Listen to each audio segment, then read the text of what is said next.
Hey Bus101 students, today we're going to be talking about creating products and pricing strategies. Now, in previous versions of this class, we would have called this marketing, but it's become such a bigger thing these days. What's changing? Technology.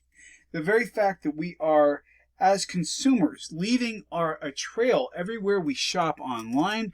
Companies know more about consumers than ever before, and the relationship between companies and consumers is becoming more, dare I say, symbiotic. In the old days of the 1970s and 80s and 90s, companies would try to sell to customers. And at this point, the process has become more interactive. That being said, there's still some fundamental concepts that transcend these decades. We're going to be talking today about how companies interact with consumers and vice versa. So what has changed? What has changed? In the last year of our lives, COVID has changed everything. We've seen the ways that commercials promote things like safe delivery, home delivery services, curbside pickup, all of these things. One of the best examples I can think of is back in the early part of the 2010s into 2020, companies like Walmart, for example, were prototyping things such as curbside pickup, but it took the pandemic to really shape that to the next level. So what was already happening in terms of the way that companies and individuals were interacting with online media, for example, got ratcheted up to the next level because of COVID-19. So it's changed the way the companies market their products and look at things such as new and emerging business models. I'm thinking, for example, Uber Eats and DoorDash, businesses that really weren't doing that well before the pandemic. So what are we going to be talking about in this chapter? We're going to be talking about how basic marketing works, what the concepts are all about, how companies create strategy, and in terms of what kinds of consumer marketing that we actually see out there. We're also going to be talking about the differing ideas of what a product actually is, how organizations these days are coming up with new product ideas, and pricing strategies as well. We're also going to be talking about general trends that are happening in the industry. And again, I could update this presentation almost on a yearly basis at this point and still not be completely up to speed because things are moving that quickly. So what is marketing? Marketing, even though we're in a new era, it still is the idea of finding out what people want, finding out what the wants and needs of customers are to be able to connect what we produce as a company and with what consumers actually want. And so the idea is at this point, it's a more interactive process than it's ever been. What we're talking about is really an exchange. We give something to get something. So the two parties are giving something and getting something in return. Consumers give cash to get a product or service and hopefully in return get that product or service and satisfaction. Companies provide products or services in exchange for cash or increasingly for information, because as the documentary The Social Dilemma states, if you're getting something for free, it means you are the product. By the way, Netflix has that documentary. It's called The Social Dilemma. I highly encourage you to check it out just for your own awareness. And so marketing concept means that basically we're trying to use data, information we're getting from consumers to make products and services that they actually want. And what we're still hitting for, even in 2021 and beyond, is the right principle. Means, are you getting consumers what they want, when they want it, at a price they're willing to pay? Again, this is what fundamental marketing is all about. So we've got two things that we need to think about as organizations marketing to consumers. We've got customer value and satisfaction. And so value simply means that we're providing something to a customer that they feel they've gotten their money's worth, that there is a level of value or utility. Customer value means, is it worth me paying for it? Well, great. If I spend $1.50 on a Coke because I'm thirsty, I've gotten value out of that. My thirst has been satiated. Customer satisfaction, however, gets into the feeling side of things. Do I feel satisfied? Do I feel that the product met or exceeded my expectations? I didn't just get value and utility out of it. I had an emotional or even a spiritual response to it, to people who are really into their products. So value is the idea that we are willing to pay for something. Satisfaction is how much we enjoyed the experience of it. So similar but different concepts. Marketing at this point in time is all about relationships.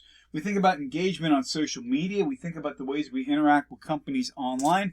It's all about relationships these days. It has changed. So it means that we are building relationships with consumers by giving them value and satisfaction. That's how we build trust with companies. Why is this something we should be concerned about? Well, when we think about it, it takes a lot of effort to get somebody's attention these days because of all the competing things that want our attention, our computers, our smartphones, our televisions. And it means that you as a company need to really emphasize keeping your customers once you've got them. Why? Because if you lose one, it takes 5 times as much in terms of expense and effort to get a new one to replace the one you lost. How does that pan out for companies? If I'm Dunkin' Donuts and I screwed up somebody's order and they let me know it, giving them a free donut or a free coffee drink is a drop in the bucket if they've been a loyal customer, somebody who keeps coming back. It's worth it to do a little bit of effort to be able to keep your customers satisfied and coming back for more. So that's why so many companies are willing to give away free things to retain customers. The 5 P's of marketing. Now this used to be the 4 P's, now it's the 5 P's. And we're going to talk about this. Product, price, place, promotion, and people. Say that 5 times real fast. But let's talk about what these are. Products are what we're selling. And at this point in time, increasingly, products are intangibles. So a tangible means you can touch it. A tangible product. T means touch. Intangible means it's invisible. You can't touch it. A tangible product is an iPhone. An intangible product is an app for an iPhone. You can't actually touch the app, the code that makes it. These can be goods, services, or ideas, and they are tangible and intangible. For example, a company like Apple has intellectual property that is both tangible, i.e. the iPhone, and intangible, the software that they produce. That's our product. The price means what do you pay to get the product? What are we exchanging to get the product? So if it's cash or if it's information, you're paying a price to get a product or service. Place means how do we get this in front of the customer? If you're in traditional retail, you're talking about putting something on a shelf in a store. If you are going into e-commerce world, you've got to get your eyeballs on the screen or on the small screen or the big screen to get somebody to pay attention. So how are you placing it? By the way, if you've ever heard the terms top shelf, why is that so important? If you walk through a grocery store, if something is a top shelf product, it tends to be a major brand. Generic stuff tends to be on the bottom. Not always, it's not universal, but it means that that company has paid a premium to make sure their products are at eye level. That is psychology in action. So product placement is very important. And then we get into promotion. How do we tell people about the product and get them to buy it or to check it out? This can be advertising, it can be PR, it can be selling, which is becoming more of a thing these days with online selling, the idea of live product promotion. And guys, I want you to remember something here. Promotion is a part of marketing, but it's not all of marketing. Advertising is a part of marketing, but it's not all of marketing. So marketing includes advertising, but not all marketing is advertising. Remember that. And then people. How are we getting to the intended audience? Who are we using to get there? How do we make sure we're connecting with the people who are actually going to find value in what we have to sell? These are the environments we're talking about that can affect the way that we market to individuals. We got cultural and social forces. For example, specific cultures have different ways of interacting. In the parts of the Eastern world, for example, in Japan and China, they tend to be collective cultures. And the West here in the United States and in Canada, we tend to be highly individualistic cultures. That's going to depend how we promote things or affect how we promote things. Then you got demographics. Within cultures, we have different age groups, for example. We have different people who have different priorities. Somebody who's older, for example, might be more likely to buy a Buick based on the way that it fits their needs as opposed to a younger person who might be interested, for example, in a Ford Mustang. The economic forces. If we're in a recession or if we're in economic expansion, it's going to affect what we buy and how much disposable income we have. Access to technology is going to affect how we're able to reach consumers and how those consumers buy. For example, if we combine these, if you got somebody who is of a younger demographic, they're very comfortable with technology. They're going to be more likely to buy online. Somebody who is distrustful of technology, for example, there are certain subcultures in the United States that are distrustful of technology, may not be apt to buy things online. And then we get to political and legal forces. You have to disclose things. For example, if you're selling tobacco or alcohol, you have to disclose the effects of those products. And those are political and legal forces, so how products are regulated. And then competitive forces. Who are we competing with? Who else is in the market space that we're in? So again, we talked about what the marketing concept is and what relationship marketing is all about, but let's continue. Our target market is ultimately, with your product, who do you want to reach? Who is your gold standard? If you could sell to just one group, who would you want to sell to? Demographically, financially, culturally, who is your target market? You all are most likely in a different target market than I am. College students, by and large, are between the ages of 18 and 24, for example. I'm in an older demographic. I'm in the nearly 50 crowd. So we are different target markets for different products. So examples. I think our text does a nice job with this. Everybody, when they're traveling, needs a place to stay. But we have different target markets for different types of hotels. For example, the Fairfield Inn is an economical choice. You can get a room for $105 to $125 a night. If we go up to the Ritz-Carlton, however, we're talking $295 to $1,500 a night. So they're appealing to a different demographic. They have a different target market. And we can apply this to food. We can apply this to cars. We can apply this to clothing, for example. So different target markets for different products. What is your competitive advantage? We also call it a differential advantage. It means what makes your product or service different than everybody else's. It could be that you're selling at a lower cost, for example. You're going for cost and volume.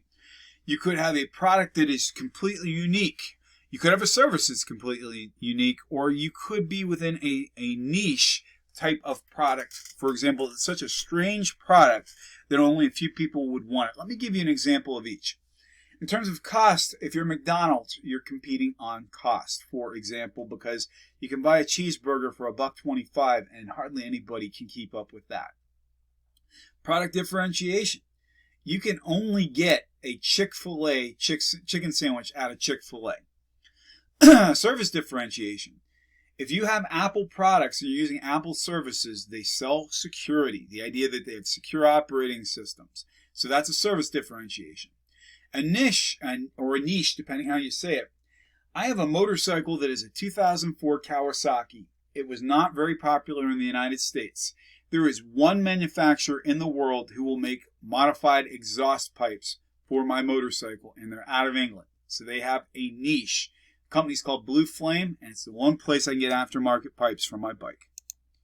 So in terms of how we strategize, our product strategy area is how we're positioning our product. For example, if you've got Nike, that name is synonymous with quality, or how you package something. For example, if you're using Tide detergent, bright orange colors, for example, and very bold packaging. Maybe you have a great warranty. Hyundai, for example, has one of the best car warranties in the business, for example. Then we get into pricing. How are we pricing and positioning that product? Are we going for a premium price, or are we going for a bargain price? Place, how are we distributing, for example? Are we selling through retail? I'll give you an example that might be a little kind of abstract for you, because if you've ever met me in person or come to my office, you know I got a thing for superheroes. And there are certain companies, for example, that sell action figures, believe it or not, to men my age. And they tend to sell in retail. They've got an in-store placement strategy because the company wants to get people to go out and shop for their products rather than buy them online. Promotion. How are you selling? Are you doing online and e-commerce or social media? There's a trend these days to actually doing personal selling. If you go to Amazon in the United States, or a number of different companies in China, people actually will do live webcasts where they'll promote a specific product. It's kind of like the old QVC in the United States broadcast model, except they're doing it online, personal selling. If you walk into a car dealership, you're also going to have an experience with a salesperson. Generally speaking, if you're in the non-for-profit world, if you're marketing your philanthropic service, for example, you're going to be limited by budgets, and you're going to be hopefully trying to use low-cost or no-cost resources to help people find out about your product or service. The big thing to know there is the nonprofit world is less well-funded when it comes to marketing. So let's get into the next part of things. Buyer behavior basically means, how does somebody go from not having a product to having a product? What gets people to buy? When we raise or lower the price of something, dropping the price is not always the right thing to do.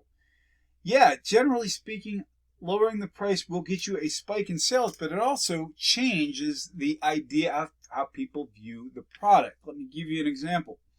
In the 80s and 90s, one of the most popular and kind of iconic and status symbol type athletic brands was Fila, F-I-L-A. They're no longer considered to be a status brand. In the 80s and 90s, they were expensive. These days, Fila sneakers compete at a lower price point, so that takes a little bit of the status away from them.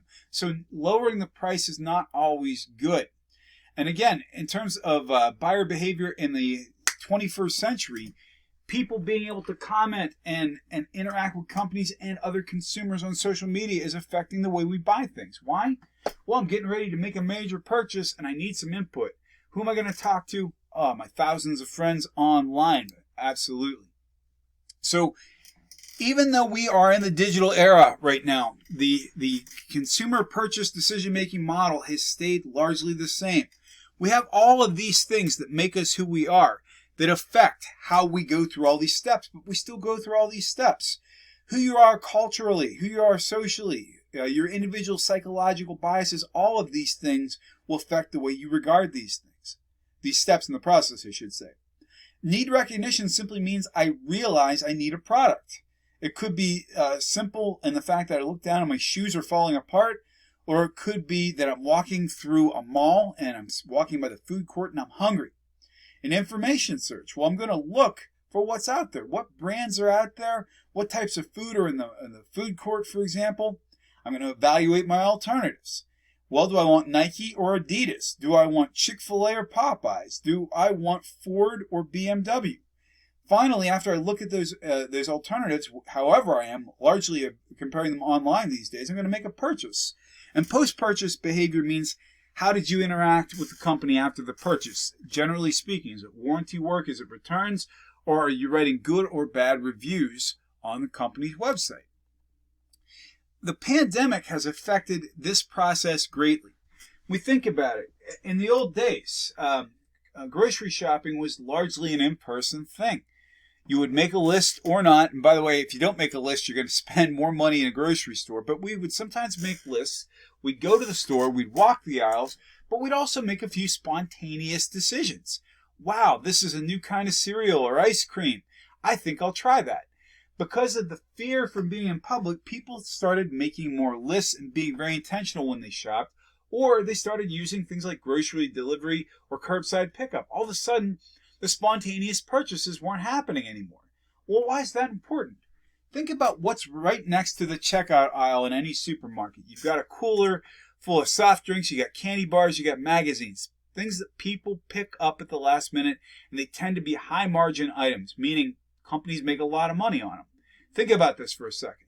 If you're checking out at Walmart, the same Coca-Cola is in the 20-ounce size as was in the 2-liter size. You can buy a 2-liter bottle of Coca-Cola for $1.50 at Walmart off the shelf.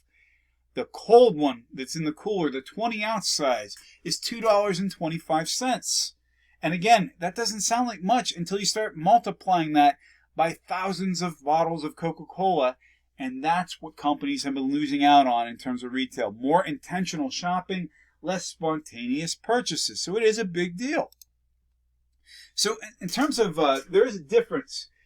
B2C means business to consumer. B2B means business to business. Business to consumer means we're selling our product to individuals. Business to business means we're selling to companies. Business to business tends to be larger purchases. So for example, if I'm Ford Motor Company, I'm making pickup trucks, I've got to buy ball bearings for the wheels. I'm going to be buying a high volume of it. There's going to be fewer customers total. If I'm Ford, I'm not buying from thousands of different companies. I'm probably buying from hundreds.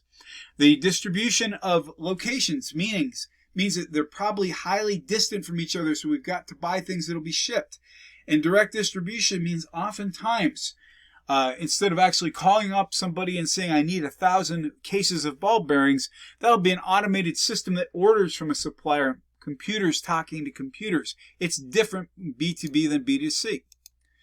So in terms of how we actually segment the markets, we segment, that means we break them down. We've got demographic, geographic, psychographic, benefit, and volume. Let's talk about how we do that. Demographic means we are breaking down, we're after a target demographic. If I'm selling white New Balance sneakers, the big giant white New Balance sneakers, I'm looking for people over the age of 55 who are moderately active, who still walk and want a pair of sneakers and don't care that much about style. They want durability and something that looks safe. Geographic. I'm not going to market snowblowers by and large to people in California. I will market them to people in Pennsylvania because it snows a lot more in Pennsylvania. Psychographic. I might be marketing my iPhone to people who care more about data security, for example, who are fearful that their data will be stolen by other people. Benefit. I could be selling a particular benefit. If you buy my beet juice, it'll help your blood circulation. Volume. I'm McDonald's. I need to be able to market to a wide swath of the population because we are selling our product at volume, which means we got to sell a lot of cheeseburgers to make money. So again, our text does a really great job of breaking this down. Volume segmentation also, by the way, can mean the amount of use you give a product, not just the amount you have to sell. So I think it's pretty interesting how the text compares how Fritos, which are corn chips, Doritos, we all know delicious, delicious Doritos, and Tostitos, again, tortillas, are marketed to different people. So it's pretty wild that Fritos are mainly appeal to men, that Doritos appeal mainly to teens, and Tostitos tend to appeal to older consumers. So pretty interesting. I love all of these because I love carbs. Pretty interesting, I think. Okay. In terms of knowing our demographics, you get to know people by doing research, marketing research. So we're asking people to tell us what they like and what they don't like. What's different in the way we do marketing research in the 21st century? Well, we've got access to a lot more information. Why? Because anytime we're using a computer or a smartphone, we're leaving a trail online. We are showing people in the world what we like by where we shop and where we visit. And if you don't think Google is selling that information to other people, you might need to reconsider your opinion. So market research means that we are gathering and analyzing data. We can gather that in the form of surveys, and we can do telephone, internet, whatever, and we can get opinions from people and see what they like or don't like. Observation. We can watch people shop. We can see what they buy. We can actually have secret shoppers watching to see if a new display catches people or not. And we can also experiment with variables, meaning let's drop the price for a week and see if sales increase, if that does it or not. And by the way, direct research or indirect research, here's the difference. Direct means you're actually gathering information from consumers. Indirect means you're using somebody else's information. So if I conduct a survey group, I should say primary and secondary data is what I meant to say. If I conduct a focus group and I ask questions, I'm gathering primary data. If I look at somebody else's surveys, it's secondary data. So again, primary is expensive, but also can give us more specific information. And by the way, the internet can be a source of both primary and secondary data. So how do we create value? How does a product create value to a consumer? Well, the imagery of the store. If you walk into an Apple store, it's very clean, very high-tech looking. Your warranty and your service after the sale. Warranty means, yeah, this product is backed up by the consumer, but do they actually back up the warranty? Attachments, meaning can you buy additional pieces for this product after you purchase it? I'm thinking about things like vacuum cleaners. What about the color, for example? Is it the right color? What about my image of the brand? People who like Apple products, for example, see them as a high-tech company. Nike is high performance. Packaging, is the packaging something that really draws us in? Is it colorful? Instructions, are they clear? And what about the actual physical attributes of the product? What's it made out of? What does it look like? What does it smell like? All of these create value. And in terms of how we classify the products that we can buy or sell, we've got unsought products. Those are things we don't necessarily want to buy, but we have to buy. Things like insurance and burial plots. Nobody gets excited about buying burial plots unless they really are saying goodbye to somebody they don't like. And then we've got convenience products. Those are things that really we tend to buy on a whim. Again, things like soft drinks and candy bars that are hurting traditional retail when people aren't shopping in stores. Then we got shopping products, and those are meaning things that we're going to put substantial money on, that we're going to do some substantial research on and do price comparison. Think about things like cars, big furniture purchases, houses. And then we get into specialty products, and those are things that, hey, I have to have this. I have to have Louis Vuitton, or I have to have a specific luxury item. Those are things that maybe we don't do as much comparison shopping with other brands, or something special that you really want.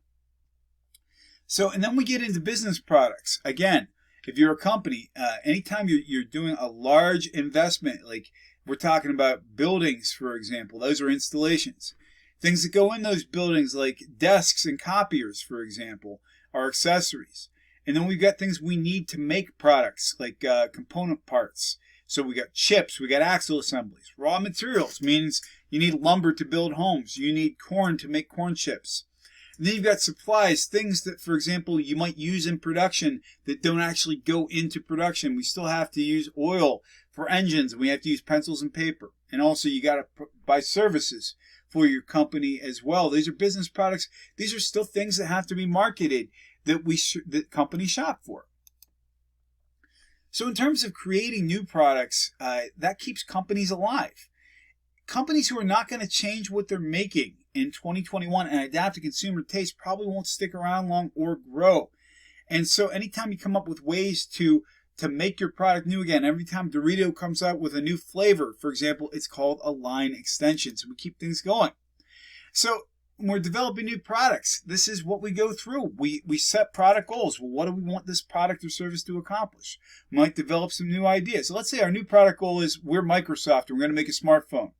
We're going to develop some new ideas. Well, maybe it's going to be a smartphone that will be foldable. Maybe it's going to be a wearable device instead of a traditional smartphone. Well, we're going to look at our ideas. We got our marketing concepts that have come up, and our research and development have ideas. We're going to further develop the concept into some prototypes, and then maybe we'll test market it. We'll give it to some consumers and see what they think of it.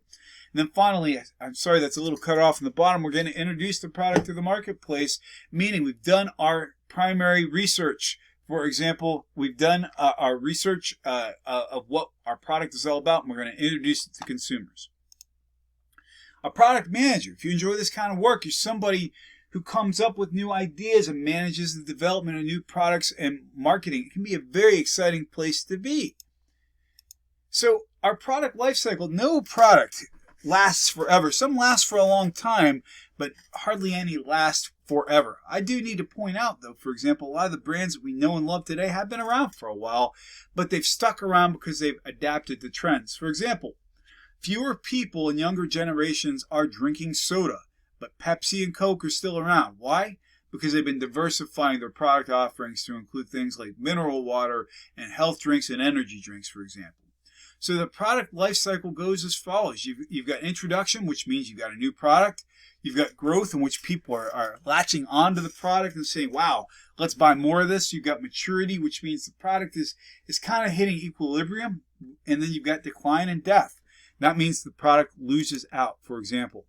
And if you look, I love this graphic from our text. In terms introduction, we're ramping up. We're going through a growth period, and people are really latching on. Then we get to maturity, and I love that they put Coca-Cola in maturity, but it's still making global sales, but eventually sales start to decline.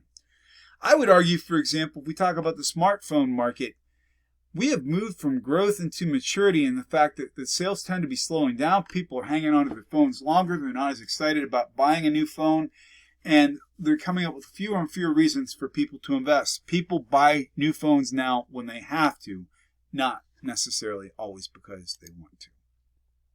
And so in terms of of what we do with each of these parts of the life cycle. For example, if you're talking about a marketing objective in the beginning of a company or beginning of a product life cycle, you might want to get people to try it, get people in the growth phase to tell other people about it.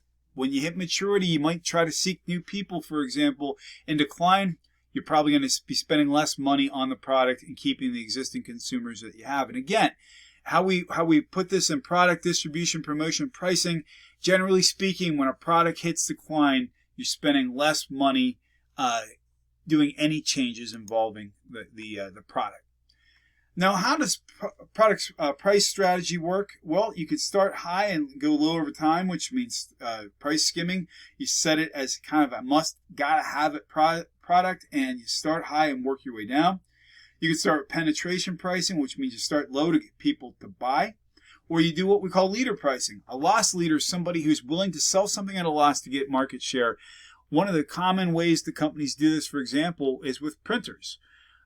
Cheap printers and expensive ink. So oftentimes companies like HP will actually lose money when they sell a printer, hopefully making it up when they sell you ink later on.